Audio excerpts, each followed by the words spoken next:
अस्सलाम वालेकुम दोस्तों, मैं हूं ज़ुहैब हसन। आप देख रहे हैं मेरा YouTube channel Exam Talks and Analysis. So दोस्तों, डॉन न्यूज़पेपर को हम डेली कवर करते हैं, जो उसमें एडिटोरियल और ओपिनियन के आर्टिकल्स होते हैं।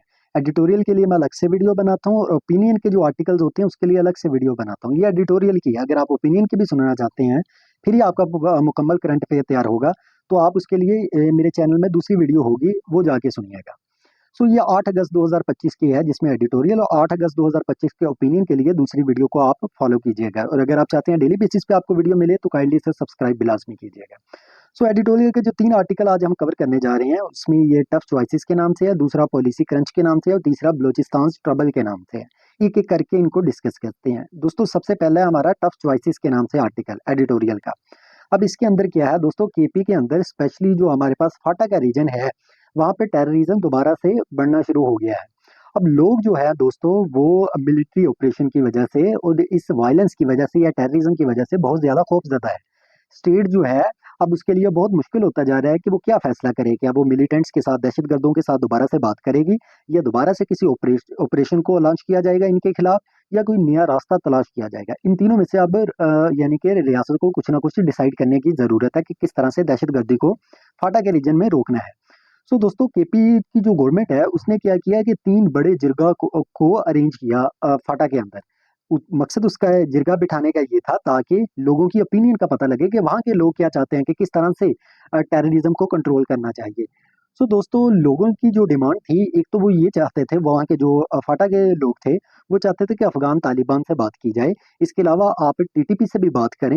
इसके अलावा आप मिलिट्री ऑपरेशन ना करें, बल्कि क्योंकि ऑपरेशन से वो कहते हैं हम तंग आए हुए हैं, ऑपरेशन की तरफ ना जाएं, क्योंकि इससे हमारे बंदे भी मरते हैं। उससे बेहतर ये है कि आप उनसे टेबल टॉक्स करें। ग्रैंड जिरगा प्लान किया गया, जिस तरह मैंने बताया आपको 3 जिरगे थे, जिसपे ये डिसाइड करना था कि वहाँ के लोग क्या चाहते हैं। अब दोस्तों, पब्लिक फीलिंग्स क्या है और लोग क्या कैसे सफ़र कर रहे हैं। केपी के अंदर और फाटा के अंदर दोस्तों, तकरीबन 20 साल से ज़्यादा का अरसा हो गया है कि वहाँ के लोग सफ़र कर रहे हैं। किस वजह से? वहाँ पे अटैक्स हो रहे हैं, आप देखें वहाँ पे बॉम्बिंग ब्लास्टिंग हो रही है, मिलिट्री ऑपरेशंस किए जा रहे हैं, कई घर तबाह हो गए हैं, वहाँ पे कई लोगों अपनी जान की बाजी हार गए हैं। लेकिन इसकी वजह से सब कुछ क्या हुआ दोस्तों, कि वहाँ के लोग अब तंग आ चुके हैं, अब वो मायूस हो चुके हैं, अब वो अमन चाहते हैं दोस्तों। वो चाहते हैं कि निगोशिएशन की जाए, अब दोबारा से हमें जंग की तरफ ना धकेला जाए। सो दोस्तों, मसला क्या है, इश्यूज क्या है? राइटर के मुताबिक इशू ये है कि माजी में भी टेररिस्ट ग्रुप्स के साथ कई एग्रीमेंट्स साइन किए गए, लेकिन वो एग्रीमेंट्स तो साइन हो जाते हैं, फिर वो क्या करते हैं कि वो इन एग्रीमेंट्स को तोड़ देते हैं। तो जब एग्रीमेंट्स को तोड़ देते हैं, तो इस बार उनकी गारंटी कौन देगा, दैट अगर आपने उसके साथ बातचीत भी करनी है। ये राइटर की पहली राय है कि एक ये मसला है। दूसरा राइटर ये कहता है कि ये मसला है कि हमारी जो मिलिट्री है, मिलिट्री ने टीटीपी को कहा हुआ है कि इसे इंडिया बैक करता है और इसे फितनल खवारिज का नाम दिया है। सो अगर आप दोबारा से उनसे बातचीत करोगे, तो इसका मतलब क्या आप अपनी पॉलिसी चेंज करोगे? एक ये मसला है। तीसरा ये है कि अगर आप चाहते हैं कि अमन हो, तो उसके लिए ज़रूरी है कि जो दहशतगर्द है वो अपने हथियार डाल दें। अगर उन्होंने हथियार ना डाले, तो इसका मतलब ये होगा कि रियासत को वीक समझा जाएगा। कि एक तो ये मसला है। तीसरा चौथा मसला है दोस्तों, ये है कि पाकिस्तान ने कई डेलीगेशन अफगान तालिबान की तरफ भेजे हैं, ताकि वो अपनी सोइल को इस्तेमाल ना होने दे पाकिस्तान के खिलाफ, क्योंकि टीटीपी वहां से बैठ के ऑपरेट करती है, लेकिन कोई सक्सेस नहीं मिल सकी हमें, और अटैक्स भी कम नहीं हुए। एक ये मसला भी है। सो दोस्तों, ये कुछ मसले मसाइल भी हैं हमारे। इसके अलावा दोस्तों, ये राइटर ये बताता है कि हमारे कुछ फेलियर्स भी रहे हैं। जिस तरह जब से हम दहशतगर्दों के खिलाफ यानी कि हम अब जंग में हैं, हमने कई ज़्यादा स्ट्रेटजीज अप्लाई की हैं। जिस तरह हमने ज़रब अज़ब किया, आपको पता है, हमने रद्दुल फसाद किया, हमने नेशनल एक्शन प्लान बनाया, लेकिन वायलेंस इसके बावजूद आज भी कंटिन्यू हुआ है। कई हज़ार लोग मारे जा चुके हैं, जिसमें सिविलियन, सोल्जर, पुलिसमैन शामिल है, वो अपनी जान की बाजी हार चुके हैं। इन सब सेक्रीफाइस के बावजूद दोस्तों, राइटर ये कहता है कि हम फिर उसी पॉइंट पे आके खड़े हो गए हैं, जहाँ पे दहशतगर्दी ऑपरेशन के बाद भी हम उसी जगह पे खड़े हैं कि दहशतगर्दी अभी भी जारी है। सो हमें क्या करने की ज़रूरत है? राइटर ये कहता है कि सिविलियन लीडर्स, आर्मी, इंटेलिजेंस और एक्सपर्ट्स जो हैं, उन्हें अपनी स्ट्रैटेजी को दोबारा रीथिंक करने की ज़रूरत है कि क्या उन्होंने काम किया, कहाँ पे वो फेल हुए हैं। दूसरी चीज़ ये है कि दोस्तों, अब पहले क्या होता है, दहशतगर्दी होती है, ऑपरेशन किया जाता है, कुछ देर के लिए अमन होता है, फिर दोबारा से टेररिज्म यानी कि स्टार्ट हो जाता है। इस चीज़ को रोकने की ज़रूरत है। इसके अलावा दोस्तों, राइटर ये कहता है कि टेम्परेरी पीस तो डील्स की वजह से आ जाएगा, लेकिन एक फुल स्मार्ट और परमानेंट सॉल्यूशन की हमें ज़रूरत है, ताकि दहशतगर्दी मुकम्मल तौर पे ख़त्म की जा सके। दोस्तों ये पहला आर्टिकल था। अब चलते हैं दूसरे आर्टिकल पे अपने आपके एडिटोरियल के। दोस्तों एक बात और बताता चाहूँ आपको कि हमने ऑनलाइन अकेडमी भी बनाई हुई है जिसमें सीएसएस, पीएमएस, पीपीएससी, एफपीएससी की ऑनलाइन जूम ऐप के थ्रू बिल्कुल अफोर्डेबल फीस में तैयारी करवाई जाती है।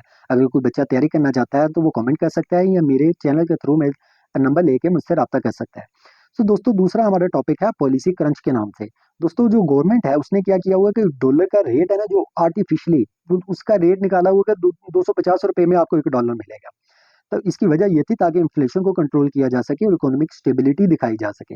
लेकिन राइटर ये कहता है कि ये जो रेट है दोस्तों ये रियलिस्टिक नहीं है, क्योंकि मार्केट में अगर आप डॉलर लेने जाते हो तो तकरीबन आपको 280 या 300 का मिलता है। सो लोग क्या है कि दोस्तों राइटर ये बताता है कि जब लोगों को 250 रुपए में डॉलर नहीं मिलता बैंक से या एक्सचेंज कंपनी से, तो वहां पे एक ब्लैक या ग्रे मार्केट ओपन हो जाती है। वहां पे क्या होता है कि लोग महंगे दामों यानी कि डॉलर सेल करते हैं। सो वो लोग जो बाहर के मुल्क जाना चाहते हैं, जो बाहर के ममालिक में स्टूडेंट्स पढ़ते हैं या इम्पोर्टर्स हैं, वो क्या करते हैं फिर उन्हें महंगे इलीगली यानी कि डॉलर परचेज करने पड़ते हैं। सो इसका नुकसान ये होता है। अब स्टेट बैंक ऑफ पाकिस्तान ने और स्टेट बैंक जो हमारा है उसने दूसरे बैंकों को सब बैंकों को ऑर्डर दिया है कि अब आपके पास जो रेमिटेंसेज आ रहे हैं और जो चीज़ें एक्सपोर्ट की है उसके जो डॉलर्स आ रहे हैं यही डॉलर्स इस्तेमाल होंगे जो पाकिस्तान चीज़ों को इंपोर्ट करेगा। सो इसका मतलब इसकी वजह से क्या होगा कि पाकिस्तान के जो बैंकों के अंदर डॉलर पड़े हुए हैं वो कम हो जाएंगे। इसके अलावा जब डॉलर कम हो रहे हैं दोस्तों उसकी वजह से जो बिजनेसेस हैं पाकिस्तान के अंदर वो अब लोग यहाँ से निकाल के दुबई की तरफ जा रहे हैं और हुंडी के या हवाला के जरिए से अपनी जो पैसे हैं उसको भी यानी कि मनी लॉन्ड्रिंग के जरिए बाहर भेजे जा रहे हैं। कई लोग ऐसे हैं दोस्तों वो अब चाहते हैं कि रुपए की जो कीमत है वो कहीं गिर ना जाए, तो उन्होंने पैसे रखने के बजाय उन्होंने डॉलर खरीद के अपने घरों में रख लिए हैं, जिसकी वजह से मार्केट में डॉलर की शॉर्टेज हो गई है। एक्सचेंज कंपनीज जो है वो अब कह रही है कि शॉर्टेज हो गई है डॉलर की और डिमांड जो है वो बढ़ती जा रही है, जिसकी वजह से एक पैनिक है और डॉलर की प्राइस जो है वो पहले से ज्यादा बढ़ गई है। अब एक्सपर्ट ये कहते हैं कि 250 पे आपने जो हुकूमत ने कहा है कि डॉलर 250 का मिलेगा ये रियलिस्टिक नहीं है, अनरियलिस्टिक है। इससे आपकी इकोनॉमी डैमेज होगी। आर्टिफिशियली अगर आप यानी कि रुपये को स्ट्रॉन्ग करने की कंट्रोल करने की कोशिश करोगे तो आपके फॉरेन रेमिटेंसी या एक्सपोर्ट जो है उसको नुकसान होगा, ये राइटर का कहना है। इसके अलावा दोस्तों राइटर ये कहता है कि इसकी वजह से हमें बैलेंस ऑफ पेमेंट्स का क्राइसिस फेस करना पड़ सकता है, इवन कि हम डिफॉल्ट भी हो सकते हैं। सो रियल सोल्यूशन क्या है कि आप डॉलर को कंट्रोल खुद ना करे हुकूमत, बल्कि मार्केट पे छोड़ दे कि मार्केट खुद तय कर दे कि उसका असर रेट क्या है। ये हमारा दूसरा आर्टिकल था। दोस्तों चलते हैं अपने तीसरे आर्टिकल पे जो कि है बलूचिस्तान ट्रबल्स के नाम से। दोस्तों human rights commission of Pakistan की रिपोर्ट्स आई है जिसमें ये बताया गया कि ह्यूमन राइट्स के यानी कि ना वायलेशन हो रही है बलूचिस्तान के अंदर। लोग जो हैं दोस्तों वहाँ पे लोगों को आप देखें मिसिंग पर्सन्स का बहुत बड़ा मसला है। वहाँ पे फैमिलीज को हरेस किया जाता है, अपनी कस्टडी में लेके वहाँ पे लोगों को मार दिया जाता है। सो सुप्रीम कोर्ट ने हुक्म भी दिया था रियासत को कि ये सारी चीज़ें जो अमल हो रहा है इसको रोका जाए। लेकिन आप देखें कि कोई भी रूल ऑफ लॉ की रिस्पेक्ट नहीं की जा रही है, लोगों के राइट्स की रिस्पेक्ट नहीं की जा रही। इवन कि एंटी टेररिज्म यानी कि एक नया एक्ट 2025 बना दिया गया है जो कि बलूचिस्तान अमेंडमेंट है हमारे पास। इसमें अब अगर रियासत चाहेगी तो 90 दिन के लिए वहाँ की हुकूमत किसी को भी अपनी हिरासत में रख सकती है। सो जिसकी वजह से लोग जो है वो मजीद गुस्से में है, होपलेस है कि आप किस तरह के कानून बना रहे हैं जिसका नुकसान होगा हमें। दोस्तों पीसफुल एक्टिविस्ट जो हैं उन्हें नेशनल सिक्योरिटी थ्रेट समझा जा रहा है और इवन की जो रियल टेररिस्ट है वो तो अभी भी एक्टिव हैं। सो उनको मारने के बजाय उनको रोकने के बजाय हम यानी कि जो आम लोग हैं उनकी तरफ जा रहे हैं। राइट का ये कहना है। और ह्यूमन राइट्स कमीशन पाकिस्तान ने ये भी कहा है कि वहाँ पे बलूचिस्तान में जो इलेक्शन होते हैं वो भी फेक होते हैं। नेशनलिस्ट और प्रोग्रेसिव पार्टी जो है उनको तो बैन कर दिया गया है या वैसे ही साइडलाइन कर दिया गया है। इसके अलावा स्टूडेंट जो लीडर्स हैं या अपोजिशन फिगर्स हैं दोस्तों उन्हें या जेल में डाल दिया गया है या उन्हें मिसिंग कर दिया गया है।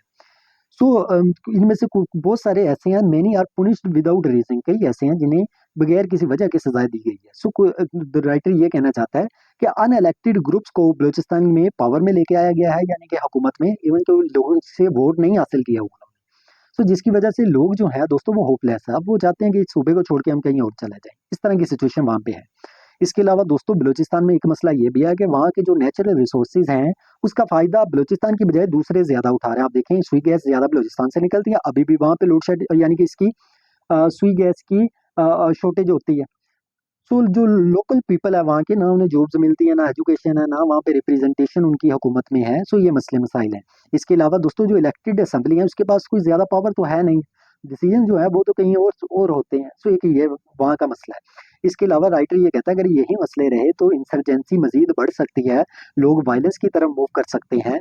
सो कुछ सजेशन दिए हैं human rights commission of Pakistan ने कि आपको इस तरह के लॉज को रोकने की ज़रूरत है, ख़त्म करने की ज़रूरत है, पॉलिटिकल फ्रीडम को रिस्टोर करने की ज़रूरत है और इलेक्टेड ऑफिशियल्स को पावर देने की ज़रूरत है।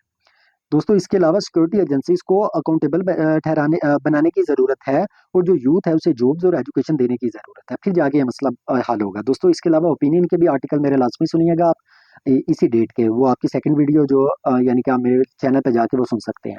मेरी वीडियो को सब्सक्राइब लाजमी कीजिएगा ताकि आपको डेली बेसिस पे वीडियोस मिल सकें। अल्लाह हाफिज़।